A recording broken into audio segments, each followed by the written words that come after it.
السلام علیکم ورحمۃ اللہ وبرکاتہ۔ اتر پردیش کی یوگی سرکار دوارا غیر مانیت پراپت مدرسوں کے سروے کیے جانے کی گھوشنا کو لے کر وشووخیات اسلامک شکشن سنستھان دارالعلوم دیوبند نے پہلی بار اس پر اپنی پرتکریا ظاہر کرتے ہوئے اس نرنے کو افسوسناک بتایا اور اس سمبند میں آگامی 24 ستمبر کو مدرسوں کے ذمہ دار کی کانفرنس بلانے کا فیصلہ کیا ہے۔ سوموار کو سنستھا کے محتمم مولانا مفتی ابو القاسم نعمانی نے بتایا کہ سرکار کی گھوشنا کو دھیان میں رکھ کر آگامی 24 ستمبر کو دیوبند میں بڑا اجلاس بلانے کا فیصلہ کیا گیا ہے۔ اس میں پردیش بھر کے 250 سے ادھک مدرسوں کے ذمہ دار شامل ہوں گے۔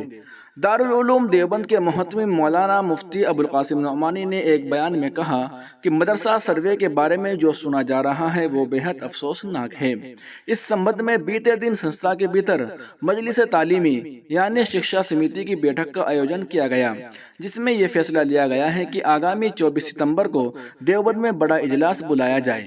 اس میں اتر پردیش کے 250 سے ادھک مدرسہ سنچالکوں کو بلایا جائے گا۔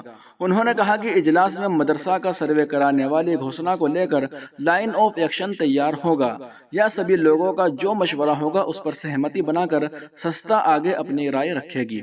بتا دیں کہ مدرسوں کے سرکاری سروے کو لے کر دیوبند میں ہونے والے اجلاس میں دارالعلوم دیوبند سے سمبندھت تمام مدرسوں کے نمائندوں کو بلایا جائے گا۔ اس کے لیے تیاریاں شروع کر دی گئی ہیں۔ محتمم مولانا مفتی ابو القاسم نعمانی نے کہا کہ اجلاس میں طے کیا جائے گا کہ سرکاری سروے پر کیا رخ اپنایا جائے۔